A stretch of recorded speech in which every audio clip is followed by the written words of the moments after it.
Shalom, selamat pagi. Sate pagi hari ini bertemakan jangan lumpuhkan semangatmu.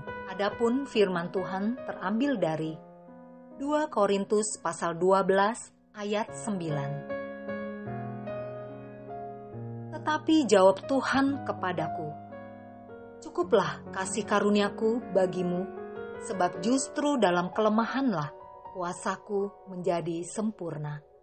Sebab itu terlebih suka aku bermegah atas kelemahanku, supaya kuasa Kristus turun menaungi aku. Tahukah Anda bahwa di dalam otak kita terdapat miliaran sampai triliunan sel saraf? Sel-sel tersebut berfungsi menopang saraf-saraf yang ada di dalam otak kita. Sel-sel penopang itu terbagi menjadi beberapa kelompok saraf, dan tiap kelompok saraf memiliki tugas masing-masing. Ada saraf yang bekerja untuk menopang otot gerak, otot penglihatan, otot pendengaran, dan lain sebagainya. Dengan kata lain, saraf-saraf sangat menopang kehidupan manusia secara keseluruhan. Semua saraf yang ada harus bekerja dengan seimbang, atau jangan sampai ada satu pun saraf yang terganggu. Apabila itu terjadi, maka akan mempengaruhi fungsi otot yang ditopang oleh saraf-saraf tersebut. Hal tersebut akan mengakibatkan penurunan, bahkan kehilangan kekuatan dan kerja otot, sehingga fungsi sejumlah organ dalam tubuh pun menjadi terganggu. Seiring berkembangnya zaman, berkembang juga ilmu kedokteran. Ada banyak jenis penyakit saraf yang ditemukan. Salah satunya adalah spinocerebellar ataxia atau SCA.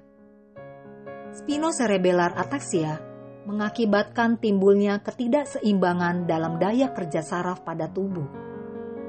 Akibatnya sel saraf pada sumsum tulang belakang, otak kecil, dan penghubung otak besar ke otak kecil mengalami perubahan, bahkan kehilangan fungsinya. Penyakit ini bisa dikatakan penyakit yang sangat langka, dan untuk saat ini tidak dapat disembuhkan karena belum bisa ditemukan obatnya. Dari segi medis, obat yang ada saat ini sifatnya hanya untuk menghambat berkembangnya penyakit tersebut, bukan untuk mengatasi penyebabnya. Seperti yang dialami oleh seorang wanita yang berasal dari negara Republik Rakyat Tiongkok bernama Chu Yufang.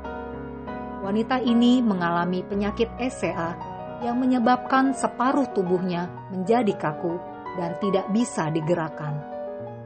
Walau dalam keadaan demikian, ia tetap berjuang untuk menghadapi bahkan berjuang melawan kelemahan atau kelumpuhannya tersebut semampunya.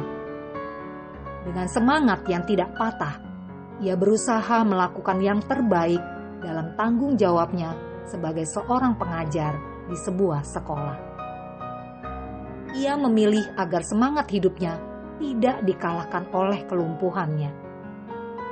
Ia mengetahui tentang penyakitnya yang tidak bisa disembuhkan, yang artinya seumur hidup ia dalam keadaan tubuh yang semakin kaku. Namun ia tidak mau semangat hidupnya juga ikut kaku, bahkan mati. Ia tetap berkarya meskipun di dalam keterbatasannya. Kelumpuhan secara fisik bisa kita analogikan dengan kelumpuhan dalam kehidupan pribadi kita. Jangan pasrah begitu saja dengan kelumpuhan hidup kita. Kelumpuhan yang dimaksud misalnya kelumpuhan dengan ekonomi, keluarga, pekerjaan, dan lain sebagainya.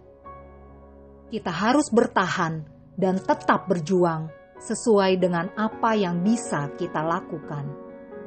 Dan ingat bahwa selalu ada Tuhan yang senantiasa memampukan kita untuk menjalaninya. Dalam kelemahan kita, disitulah kuasanya nyata. Amin. Mari kita berdoa. Bapa Sorgawi, tolong aku ketika aku tetap berjuang di dalam segala kelemahanku. Dalam nama Tuhan Yesus, aku berdoa. Amin.